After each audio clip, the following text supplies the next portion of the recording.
사랑할래야 사랑할 수 없는 존재, 그런 아픔들을 갖고 있는 단어가 바로 수학이라는 단어라는 것이 수학 잘하는 학생들 공통점이 있어요. 여러분 아이들이 이렇게 됐으면 좋겠죠. 첫 번째, 수학을 싫어하지 않아야 돼요. 세계적으로 봤을 때 수학 그러면 어느 나라나 수학의 공식과 기본은 똑같습니다. 영재학교에서 면접 보는데 수학으로 너의 삶을 표현해봐 라고 했어요. 수학 선행학습이 솔직히 말씀드릴게요. 예, 나쁘지 않아요. 괜찮아요. 그런데 수학 선행을 자주 하면요, 수학 정말 필요할까요? 이 의견 어떠세요? 컴퓨터가 다 해준 시대예요.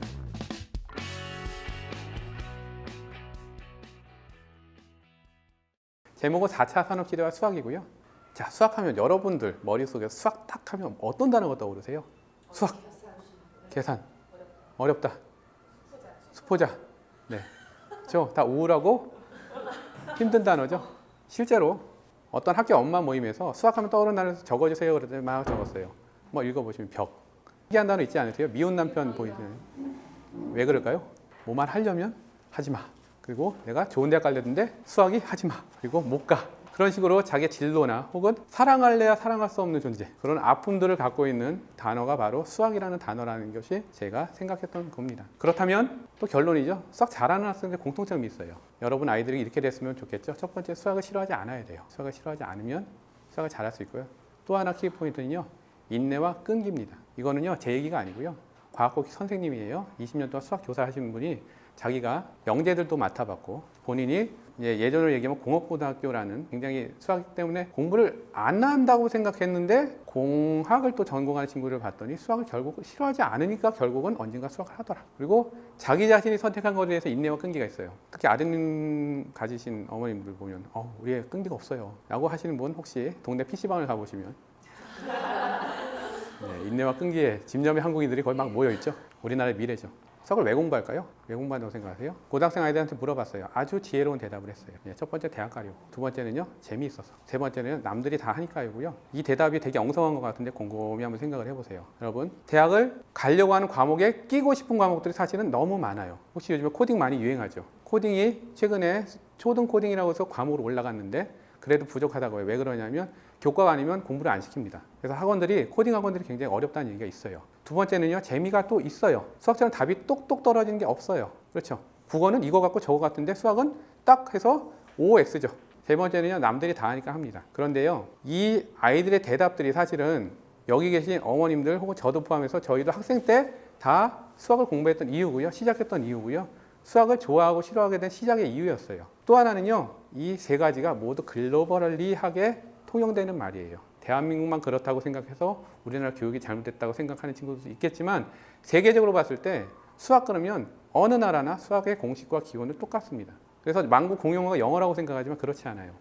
사실 저도 이제 외국에 나가보면 수학 공식으로 수학 얘기를 하다 보면 통해요. 다시 말하면 이 세 가지 모두 공용한다고 생각이 들어요. 수학 정말 필요할까요? 필요하다고 생각하세요? 이 의견 어떠세요? 컴퓨터가 다 해준 시대예요. 마트 할 때, 동계산 할 때 쓰지 않아요? 어떤 아이가 울부짖으면서 30년 전에 썼던 독후감인데요.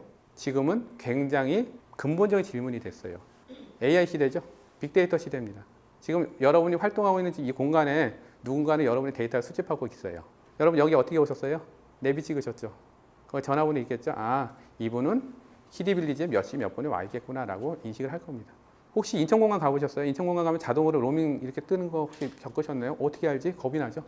이미 내가 어디에 있는지 위치 추적이 다 되는 시대죠. 그리고요, 제가 공학도로서 처음에 회사 갔을 때 엑셀이라는 걸 배웠어요. 엑셀에서 가장 많이 쓰는 기능, 합이죠. 기껏해야 함수 가끔 쓰고. 자, 공학도가 그런 엑셀만 써서 더하기 빼기 나누기만 하는데 이 친구는 울부짖으면서 얘기했을 거예요. 왜 수학을 해야 되느냐? 그리고 여기 계신 우리도 왜 수학을 시켜야 되지? 혼란에 빠진 거예요. 여러분을 나누고 싶은 거죠. 이제 제 소개하겠습니다. 저는 이수영이고요. 로보로보 이사입니다. 그리고 한국 IBM 기업교육팀장으로 역임을 했고요. 그리고 해법의 죄 있었습니다. 그리고 저는 수학학원을 5년 동안 운영을 했어요. 여기서 멀지 않았어요. 여기 저는 철산동 그쪽에서 했었고요. 그리고 내일은 이제 대치동에서 강의를 해요. 똑같은 내용을 할 겁니다. 그리고 저서가 있고요. 수학으로 힐링하기 동향이 있고요. 서울국제도서전에 제가 강연을 좀 나갔어요. 믿지 않아요. 그래서 제가 증명사진 갖고 왔어요. 네. 보셨나요? 네. 옷도 똑같이 왔고요. 안 빨았습니다. 때 꾸적꾸적 있어요. 어떤 시대인지 한 예를 들어볼게요. 혹시 콴다스라는 앱을 혹시 들어보셨을지 모르겠는데요. 콴다가 무엇의 약자냐면 Q&A에서 콴다예요. 그래서 검색해서 하면 앱이 뜨는데요. 이게 뭐냐면요. 문제 검색 풀이 앱이에요. 중고등학생들은 대부분 다 깔려 있습니다. 왜 그럴까요? 우리 수학 시험 때 생각해 보세요. 주관식 맨 마지막가 가장 어려웠죠. 풀다가 몰라요. 그러면 시험 딱 끝나자마자 누구한테 달려가요? 제일 잘하는 애한테 딱 달려. 답이 뭐야 그래갖고 걔 주위에 딱 와서 이거는 몇이야 그러면 몇 명 애들은 만세 그러고 몇 명 애들은 아이씨 그러죠. 요즘은 그러지 않아요. 딱 끝나면 콴다 앱을 딱 클릭하고 사진을 딱 찍습니다. 그러면 생각해 보세요. 그 형상과 모양과 글자들을 검색을 해서 유사한 문제를 검색을 해줘요. 그래서 답이 뭐다라고 추측하게 해주는 앱이에요. 여러분 예를 들어 네이버 검색하는 거잖아요. 예를 들어서 이수영의 사람 궁금해. 이수영 쳤더니 가수도 나오고 누구도 나오고 딱 봤더니 이 사람 맞네 하면서 검색하죠. 이 검색은요. 형태를 검색을 해요. 그래서 수학 문제를 찍으면 답과 풀이를 알려주는 앱이고요. 이 친구들 개발자가요. 인천과학고를 나온 애들이에요. 제주도 출신이에요. 그런데 이 친구들 기특한 건 뭐냐면 그 지역 간의 균형을 이 앱이라는 걸 통해서 자기는 모든 친구들한테 균형을 잡게 하고 싶다고 생각해서 이 친구들의 기술을 생각으로 옮긴 것 뿐이에요. 그래서 콴다스 앱이라는 게 생겼고요. 거의 다운로드가 거의 200만 넘어가고요. 인도에도 진출을 했어요. 이 작은 앱 개발 하나로 이 친구들이 돈을 벌었다기보다도 그만큼 자기의 생각과 철학들을 기술로 녹여낸 시대가 된 겁니다. 그래서 여러분들이 생각하고 있는 수학과 여러분 생각 교육에 대해서 문제점을 갖고 있다는 거에 대해서는 저는 되게 긍정적으로 바라보고 있는 거예요. 여러분 누군지 잘 아시죠? 저 되게 좋아합니다. 박찬호. 1990년대 IMF 때는 이분 때문에 살았죠 저희가. 그런데 야구를 하다 보면 힘들 때 있어요. FA 타고 텍사스 가갖고 무슨 옆차기도 하고 하여튼 되게 어려움이 많았어요. 은퇴했어요. 아마 한화 이글스에 은퇴를 했는데 은퇴로 끝나지 않았어요. 야구 선수가 투머치 토크라는 이름으로 예능을 나와요. 요즘 운동선수들 많이 나오죠. 서장훈 선수도 나오는 것 같고요. 우지원 선수, 이상민 선수. 스포츠를 예능화시켜서 TV에 많이 나오더라고요. 자, 그러면 야구 선수가 야구만 해야 됐을까요? 라고 생각하면 물음표가 하나 생기고요. 또 하나는 뭐냐면 박찬호 같이 야구 잘했으니까 예능에 나갔지. 실패한 야구 선수는 과연 그대로 끝났을까요? 히딩크 감독은요. 레알 마드리드에서 후보 선수였어요. 사실은. 근데 그 후보 선수가 감독이 되죠. 왜 그랬을까요? 자기가 후보의 서름을 아는 거죠. 연구하고 노력하고 해서 감독이 되는 거예요.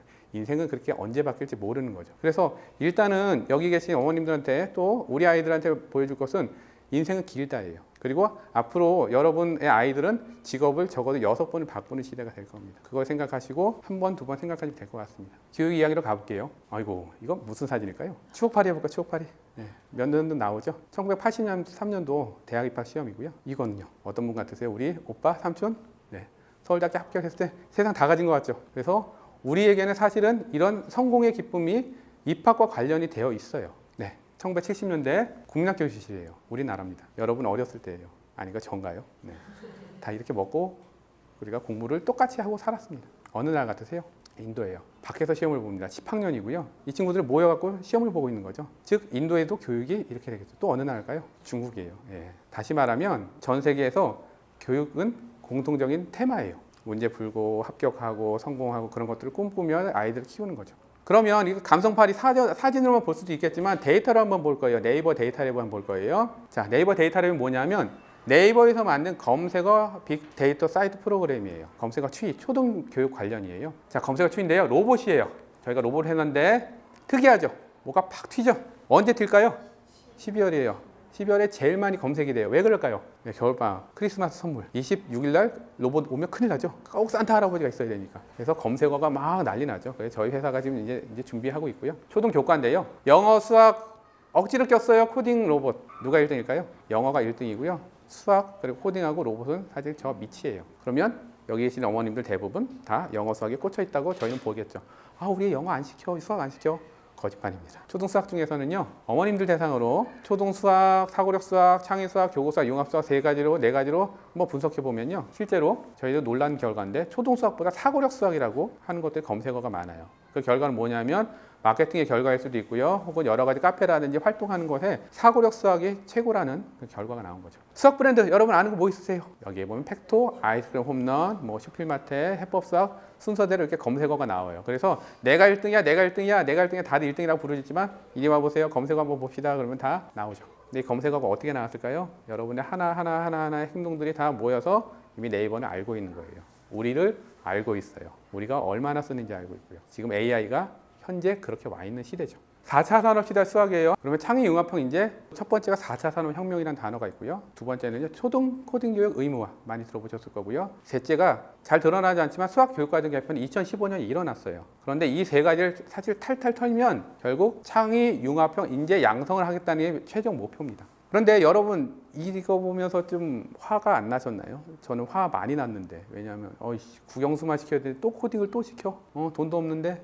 이거 뭐야, 마케팅 아니야? 우리를 가두리 양식처럼 몰고 가는 거 아니야? 라고 생각했었어요. 조금씩 근거를 파기 시작했습니다. 저는 이제 기업교육팀에 있었어요. 기업의 변화 한번 볼게요. 다보스 포럼이라는 곳이 있어요. 세계 경제 포럼. 이거는 외국 사이트에서 갖고 온 거예요. 한국 번역으로. 2017년에 기업 리더의 역량 탑 10을 뽑았어요. 뽑아봤더니 이렇게 나왔는데 탑3만 한번 볼게요. 탑3의 이동 한번 볼게요. 복합적 문제 해결과 비판적 사고와 창의성이 2020년에 높아졌죠. 아래에 있던 게 올라갔죠. 그리고 여기 있던 게 내려갔어요. 2025년 또 바뀌겠죠. 근데 곰곰이 생각해보세요. 네모 2020년에 비판적 문제 해결, 비판적 사고, 그리고 창의성이라는 그 세 가지를 어떻게 키울 것인가라는 게 기업의 이슈예요. 그 삼성전자 권오현 회장이라는 분이 계세요. 최근에 이제 어떤 책을 쓰셨는데 그분이 삼성전자의 성공과 실패를 다 쓰면서 제일 마지막에 자기가 하지 못해서 한이 된다는 내용이 바로 기업 교육 인재 양성이었어요. 못했어요. 왜 그럴까요? 삼성전자에 들어온 똑똑한 친구들도 이 세 가지가 없는 거예요. 이미 대학교 때 문제풀이식 주입식 교육으로 내가 잘한다는 애들만 왔기 때문에 이게 어렵다는 거죠. 그러면 다른 나라는 어떨까요? 손정희라는 소프트뱅크 회장이 있어요. AI 요즘에 10년 대계 그러면서 문재인 대통령하고 얘기를 했었던 분인데 이분의 사업 성공 스토리를 한번 읽어봤어요. 어떻게 했냐면 단어를 뽑아서 그냥 바닥에 뿌립니다. 회장실에. 그래놓고 이제 어슬렁대다가 두 개를 그냥 주워요. 주우면 딱 보면 두 단어가 나오겠죠. 예를 들어 냉장고가 팩스가 나왔어요. 그러면 팩스 달린 냉장고를 만들어 볼래? 그래갖고 그 연구실장을 불러요. 이거 개발해. 돈 얼마 들어 줘. 개발해서 갖고 와요. 출시해요. 성공했을까요? 박살났습니다. 실패했어요. 그래 또 합니다. 또 묶어요. 또 개발해봐. 출시해봐. 또 실패했어요. 그렇게 수십 번을 실패했는데 신디사이저랑 사전하고 액정 화면을 우연히 3개를 뽑았어요. 딱 봤더니 이거 해봐 해갖고 연구실장을 만들어서 제품 만들었더니 그게 대박 났는데 그게 바로 번역기였어요. 2004년 얘기입니다. 이거 갖고요. 소위 말 대박을 치고요. 대박이라는 게 한 기업이 그냥 지금의 글로벌 기업화가 되는 거죠. 자, 그럼 생각해 보세요. 내가 손정희 회장이에요. 여러분 손정희 회장이에요. 나의 성공 경험이 이렇게 있어요. 사람들이 입사 면접 하는데 어떤 친구를 뽑을까요? 스카이 출신? 동경대 출신? 하버드 출신? 아닐 거예요. 과제를 주겠죠. 당신 이거 해봐. 뭔가 들고 오겠죠. 그리고 본인이 99번 실패했겠죠. 그 앞에서 깨겠죠. 아주 난리치면 깨겠죠. 근데 그 친구를 뽑을 거예요. 깨고 뽑아요. 그렇기 때문에 시대가 달라지고 있는 거죠. 근데요, 대한민국에 수학 잘한다는 얘기는 어떻게 들을까요? 이거예요. 주어진 문제를 주어진 시간 안에 더 빨리, 더 많이, 더 정확하게 풀어야지 잘한다는 소리고요. 더 느리게 풀어보세요. 더 적게 풀어보세요. 조금이라도 틀려보세요. 완전 난리 나죠. 난리가 아니고 측정이 너무 되어 있다는 거죠. 수학 현장은요, 이 사진 어떠세요? 다 자죠. 여러분도 주무셨어요. 이게 지금이나 현재나 다를 바 없어요. 이 아이의 외침은 어떠세요? 공감 가세요? 지금도 하죠. 대치동 수학학원 이런 애를 다 낙오시키죠. 그리고 일부러 100명 뽑아서 한 명 살리고 99명 떨어뜨려요. 넌 안 돼, 넌 안 돼, 넌 안 돼. 한 명 이렇게 피라미드처럼 우상으로 세워놓고 나머지는 들러리예요. 학원 원장들끼리도 얘기합니다. 야, 걔는 버려. 일부러 버리죠. 버리는 건 마케팅화합니다. 여러분도 피해자죠. 저는 어머님이 그리세요. 선생님이 글이 아니에요. 또 어떠세요? 여러분 수학 시간 어떠셨어요? 들다가 주무시지 않으셨어요? 이게 실제 뉴스에 나온 얘기고요. 다 공감하시죠? 로그 미적분은 외계어다. 예, 중앙일보에 나온 기사예요, 실제로. 로그라고 물어보면 그렇죠. 그럴 수 있고. 자꾸 우리가 움츠러드는 이유가 수학을 공부를 해야지 잘하고 잘해야지 대학 가고 거기에 우리가 있는 거예요. 우리가 그걸 깨야 됩니다. 수학교의 흐름이에요. 3가지인데요. 생각하는 수학, 실험하는 수학, 적용하는 수학이에요. 이 생각하는 수학은 뭘까요? 사실은요, 저희 회사가 코딩하고 수학하고 접목을 했어요. 스크래치라고 하는 아이들이 배운 MIT에서 하는 코딩 프로그램이 있어요. 그것을 갖고 노는 것이 아니고 이걸 수학으로 바꿨죠. 내용을 보면 6을 약수를 구해요 라고 하면 만약에 여러분 학생들 가르치면 어떻게 하냐면 문제집 놓고 6을 나누고 이건 이거야 해서 1, 2, 3, 6을 약수라고 이야기를 하고 문제 풀어봐 라고 하고 문제를 풀게 할 거예요. 혹시 괜찮은 학원은 이거를 발표를 시킬 거예요. 6의 약수는요 1로 나눠서 나머지가 없어야 되고요 2로 나눠서 나머지가 없어야 되고요 4로 나눴던 나머지가 있어서 약수가 아니에요. 이런 식으로 발표시키면 막 잘했다고 할 건데요, 이 스크래치는요 아예 이거를 블록 코딩으로 짜도록 해요. 짜려면 알아야 되고요, 짜다 보면 얘 장점이 뭐냐면 틀리면 선생님한테 들키고 혼나죠. 그런데 이거 블랙홀이 짜다 보면 잘 안 되면 결과가 조용히 나와서 자기가 수정할 수 있어요. 그래서 이 약수를 구하는 법을 스크래치로 이렇게 구현할 수 있다는 것이 저희 제품 첫 번째예요. 두 번째는요, 체험하는, 실험하는 수학인데요. 야 너는 수학을 해야 돼 그래서 모래놀이 하는 엄마도 없죠. 그냥 모래놀이 하다가 야 이렇게도 해볼까 저렇게도 해볼까 하면 얘는 어찌 보면 수학이 저절로 습득이 되는 거고 알고 봤더니 이거였던 거예요. 퀴즈 한번 낼게요. 자 여러분 생각해보세요. 박스가 하나 있어요. 근데 굵은 걸로 구멍을 크게 3개를 뚫었습니다. 이렇게 여기다가 가는 소금 있죠. 소금 꽉 채워서 살살 흔들면 이렇게 구멍이 생기겠죠. 이 구멍에 삼각형 연결했고 여기 가장 높은 곳에 점이 생기겠죠. 그럼 삼각형이 무슨 점일까요? 라고 물어보면 내심, 외심, 무게중심, 수심, 방심, 오심을 다 얘기하는데요. 외심이고요. 왜 그럴까 생각해 보면요. 여기서 아마 길이가 다 같을 겁니다. 그래서 이거 외심이구나 라고 사실 집에 와서 왜 그럴까 생각해 보면 고개가 끄덕거려져요. 내심, 외심 중학교 2학년 때 배워요. 어떻게 배워요? 맞으면서 배우고요. 혼나면서 배우고요. 눈물 젖으면서 배웁니다. 2학년 2학기 때. 이 시험만 나오면 애들이요. 다 평균 30점 내려가요. 되게 어려운 단원이에요. 근데 모래놀이 하면서 우리는 알고 있는 거죠. 슈필마트의 제품이에요. 네, 들어보셨을 건데 저희 로보가 같이 하고 있어요. 왜냐하면 저희 로봇을 하고요, 수학을 하고요, 같이 이렇게 할 수 있습니다. 슈필마트의 특징은요, 모든 영역을 갖고서 수학으로 끌어냈어요. 그래서 교과가 있고요. 아마 창의융합수학이라고 해서 아마 2020년 방과후로 아마 초등학교 때 들어갈 거고요. 실제로 이제 운영하고 있는 제품이에요. 이거는 뭐 수학의 영역별로 이렇게 이야기별로 다 끄집어낼 수 있는 제품이라고 생각하시면 되고요. 참고로 하시면 될 겁니다. 세 번째는 적용하는 수학인데요. 여기 남자아이들 혹은 여기서도 보이네요. 적용하는 수학은요. 로봇이에요. 사실은. 로봇입니다. 로봇 안에는요. 수많은 공학들, 미케닉스와 모든 것들이 다 들어가 있어요. 그런데 우리가 이거를 알고서 그냥 만들진 않고요. 코딩과 실제 혹은 기구를 결합해서 도는 거죠. 그래서 이렇게 만지고 끼고 하다 보면 블록같이 하다 보면 자기가 수학적 감각이 생겨요. 실제로 기하와 벡터하고 공간도형 개념은요. 만들면서 배워요. 그래서 중학교 가면 기하를 배우는데 아이들이 어려워하는 이유가 뭐냐면 만들기 이미 해본 애들은 어떻게 3차원으로 흘러가는지 눈을 상상을 하고 설계까지 가는데요. 그걸 못하는 아이들은 사실 어렵습니다. 그래서 로봇을 많이 만들고 하는 것이 굉장히 중요하다고 생각을 해요. 발표를 마치는데요. 할 얘기가 참 많아요. 교육에 대해서. 융합의 시대예요. 구글 코리아 상무 김태원이라고 제가 되게 좋아하는 파랑새에 나왔던 분인데 수학으로 시집기 대회를 할까요?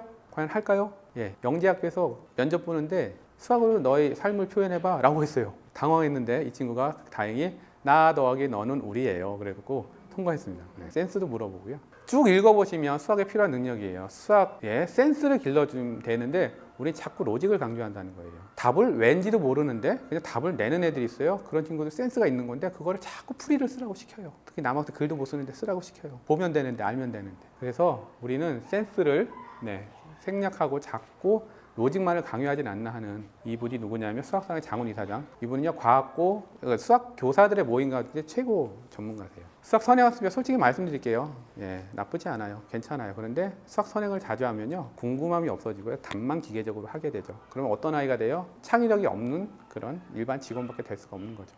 특히 공감 많이 해요. 죽도록 달린 아이들 많이 시켰어요. 저는 문제만 보면 풀려고 덤벼요. 그러면 풀게 둬야 돼요. 그냥 흘러가서 어쩔 수 없이 수학을 포기하게 만드는 수밖에 없는 거예요. 안타깝죠. 이제 박지성이 수학 잘한다는 거 아세요? 깜짝 놀랐습니다. 박지성이요. 사실 축구하다 보면 원주각 얘기를 해요. 본인은 아는 거죠. 축구에 수학이 없을까요?